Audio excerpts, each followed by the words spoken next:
69 ఉద్యమం రక్తసిక్తమైపోయిన తర్వాత 369 మంది బిడ్డల్ని కర్కశంగా కాంగ్రెస్ బలి తీసుకున్న తర్వాత ఆచి చికెన్ మసాలా ఏ ఇందిరమ్మ రాజ్యం అని చెప్తున్నారో ఆ ఇందిరమ్మనే 369 మంది బిడ్డల్ని కాల్చి చంపించింది. వాళ్ళ దేహాల సాక్షిగా, ఆ అమరుల ఆరిపోని శ్వాసల సాక్షిగా ఈ తెలంగాణ చైతన్య దీపాన్ని ఒక జయశంకర్ గారు, ఒక కేశవరావు జాదవ్ గారు, ఒక భూపతి కృష్ణమూర్తి గారు, ఒక కాళోజీ నారాయణరావు గారు వీళ్ళందరూ కాపాడుకుంటూ వచ్చింది. ఈ దీపం ఆరిపోకుండా నిరంతరం తెలంగాణకు జరుగుతున్న అన్యాయాన్ని గుర్తు చేస్తూ వచ్చిండ్రు. ఎవరో ఒకరు రాకపోతారా, ఈ దీపాన్ని పెను జ్వాలగా మార్చకపోతారా అని. అగో అప్పుడు వచ్చిండు. ఏప్రిల్ 27, 2001 రోజున వచ్చిండు ఒక బక్కపలుచని మనిషి.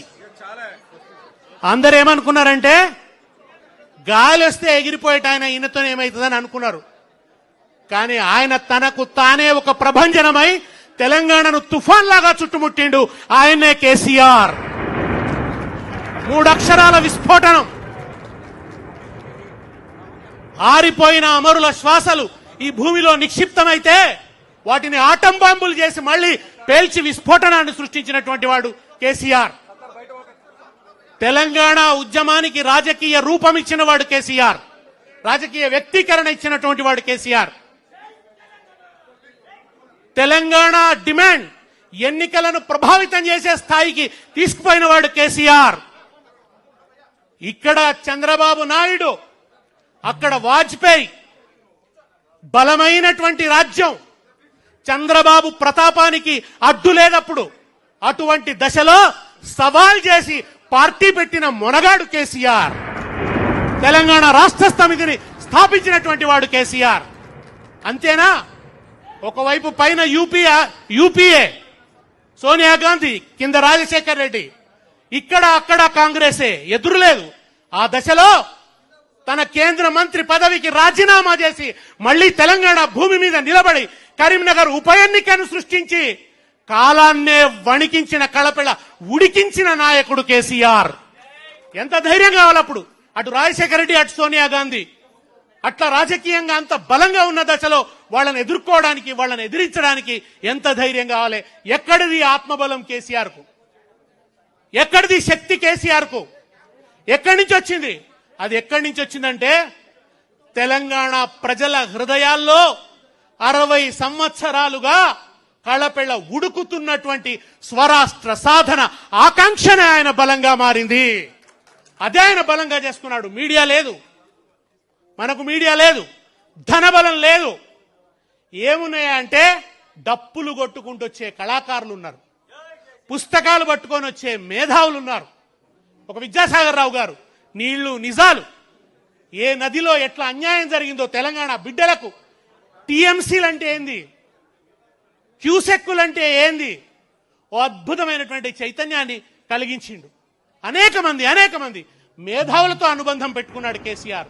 కళాకారులతో అనుబంధం పెట్టుకున్నాడు కేసీఆర్.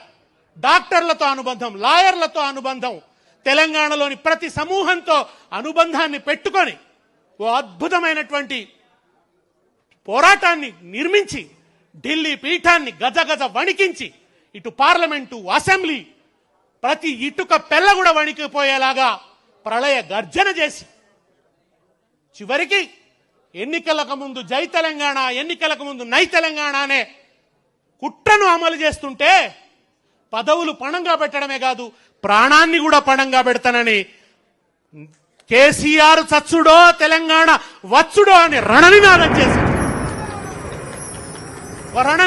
చేసి తన ప్రాణాన్ని పణంగా పెట్టి అద్భుతమైన నిరాహార దీక్ష చేసి యావత్ తెలంగాణను ఒక్కటి చేసి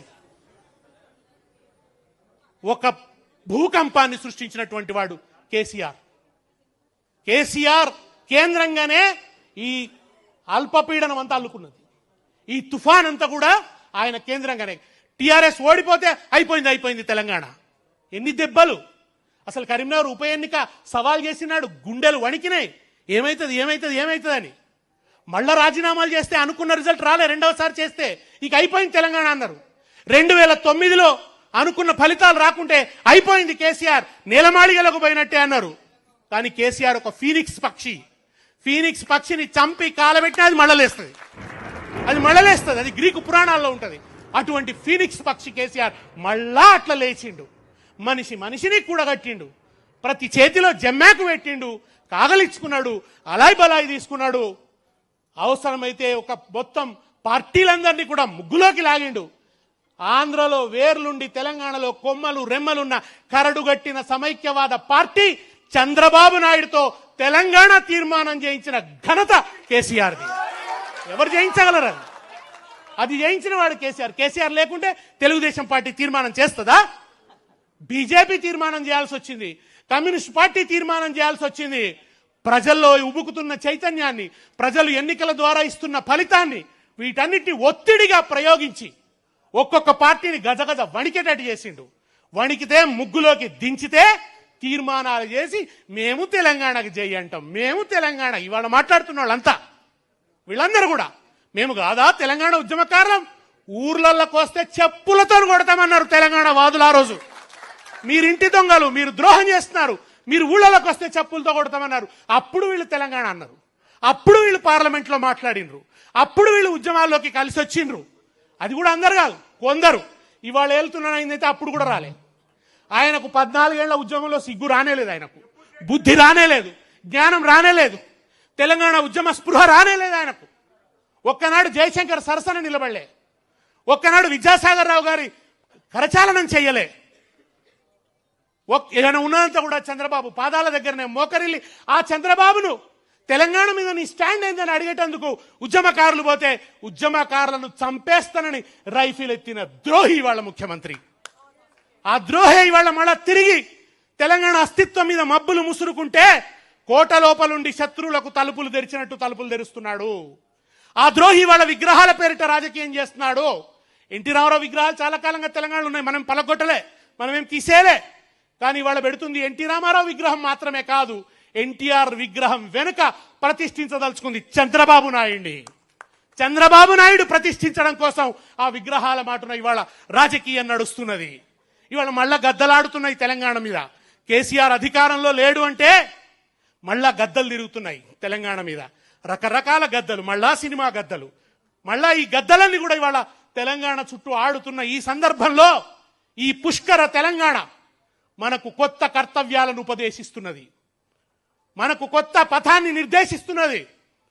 మళ్ళీ మనలో పోరాట స్ఫూర్తిని రగల్చమని, మళ్ళా ఒకసారి తెలంగాణ జెండాను ఎత్తుకొని జై తెలంగాణ అని ప్రళయగర్జన చేయమని బోధిస్తున్నది ఈ పుష్కర తెలంగాణ.